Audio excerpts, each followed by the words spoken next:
नमस्कार दोस्तों, मैं न्यूज़ चैनल एक मुलाकात से मैं पहुंचा हूं आज मसूरी। हमारे सामने हैं वार्ड मेंबर सचिन भैया, जो किताब घर वार्ड नंबर 10 के पार्षद हैं। आइए जानते हैं इनसे कुछ सवालों के जवाब। भैया नमस्कार, सबसे पहले थोड़ा सा परिचय दें। मैं सचिन किताब घर वार्ड से जी जी सभासद हूँ और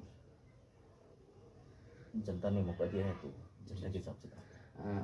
सचिन भैया, मैं पूछना चाहूँगा कि अभी हाल में आपको तकरीबन 1-1.5 साल हुआ होगा कारोबार संभाले हुए, अब तक क्या क्या विकास कार्य किए हैं आपने अपनी ग्राम सभा के लिए, थोड़ा सा बताइए। देखिए, जो हमारे रोड होते हैं, रोड पे काम कर रहे हैं, जहाँ पे ज़्यादा ज़रूरत थी वहाँ पे पहले काम किया गया है। जो हमारे बरसाती नाले होते हैं जहाँ से जनता को परेशानी होती है, उन पे भी हमने अच्छा सा काम किया है और धीरे धीरे हम टाइम टू टाइम उस पर अपनी नज़रें बनाए रखते हैं कि कहीं ना कहीं बरसात आने से पहले उन चीज़ों को हम दुरुस्त करें और सही दशा में आपने बारिश का जिक्र छेड़ा है, तो मैं सवाल पूछना चाहूँगा कि बहुत सारा नुकसान हुआ है देहरादून के अंदर और ख़ास करके पर्वतीय क्षेत्रों में।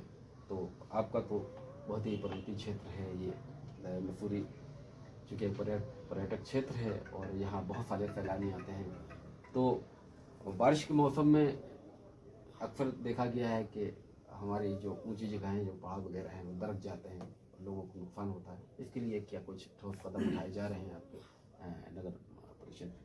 सबसे पहली बड़ी बात है कि जो बरसात है और जिस तरह से पहाड़ों को काटा जाता है, चाहे वो किसी भी तरह से काटा जाता है, जी जी जी, चाहे वो रोडें बन रही हों, विकास कार्य से पेड़ पौधे कट रहे हों या पहाड़ को काटा जा रहा हो, क्योंकि कहीं ना कहीं अगर आपकी जेसीबियाँ चलती हैं या उनका पहाड़ों का कटान होता है तो कोई भी चीज़ जब कटती है तो जब कट जाती है तो वो दरकती भी है, क्योंकि उनके अंदर वो पानी चला जाता है और वो स्लाइड होना शुरू हो जाता है। तो एक ये मुख्य कारण तो ये भी है। अब जिस हिसाब से आबादी बढ़ती है तो डेवलपमेंट भी बढ़ता है जी विकास कार्य भी तेज होते हैं, क्योंकि सबको करना होता है। विकास एक ऐसी चीज़ है कि वो रोज कहीं ना कहीं उसमें विकास कार्य लगना होता है। तो जब विकास होगा तो कहीं ना कहीं जिस क्षेत्र में विकास होगा उस क्षेत्र को थोड़ा बहुत तो नुकसान पहुंचता है, क्षति होती है। तो मैंने अभी तक देखा है, क्योंकि अगर मैं मसूरी की बात करूं तो कहीं ना कहीं कंक्रीट नुमा मसूरी दिखाई देता है। आज उनका कंस्ट्रक्शन है तो जो पहाड़ों के लिए सबसे नुकसानदायक होता है, क्योंकि जो प्राकृतिक चीज़ कभी नहीं होती। आपने जहाँ भी देखा है कि स्लाइड हुआ वहाँ पे कंस्ट्रक्शन का काम हुआ जहाँ कंस्ट्रक्शन का काम होता है वहीं से वो चीज़ें गिरनी शुरू होती हैं। तो मुख्य कारण तो मेरी नज़र में यही है कि पहाड़ों को जिस तरह से काटा जा रहा है, जिस तरह से उसको छेड़ा जा रहा है, तो कहीं ना कहीं उसका भाई, चूँकि टाइम का अभाव है, मैं चलते चलते एक सवाल और करूँ आपको कि सुरक्षा को लेकर के, चूँकि ये एक पर्यटक क्षेत्र है और तरह तरह के सैलानी यहाँ पर आते हैं, तो एक सुरक्षा को लेकर और ख़ास करके यहाँ महिलाओं की सुरक्षा को लेकर क्या कुछ कदम उठा रहे हैं आप? थोड़ा सा देखिए, हमारा जो मसूरी है जी, यहाँ पर जो भी टूरिस्ट आता है हम उसको अपने मेहमान की तरह उसको ट्रीट करते हैं और मेहमान ही मानते हैं, क्योंकि हमारा जो कल्चर है वो अतिथि देवो भव उत्तराखंड में। तो जो भी यहाँ पे आएगा हमारा सबसे पहला प्रयास रहता है कि हम उनको सुरक्षा दे सकें। आपने देखा हो मसूरी में कभी भी कोई भी चीज़ ऐसी नहीं होती जी जी, कि जिससे यहाँ पे जो घूमने वाले सैलानी आते हैं किसी तरह का कोई प्रॉब्लम में वो फंसे। अगर कभी किसी चीज़ की प्रॉब्लम हो भी जाती है तो यहाँ के जो हमारे स्थायी नागरिक हैं, जो मसूरी की जो जनता है, वो उनको भरपूर सहयोग करती है और एक होकर पूरा मसूरी उनके लिए खड़ा होता है।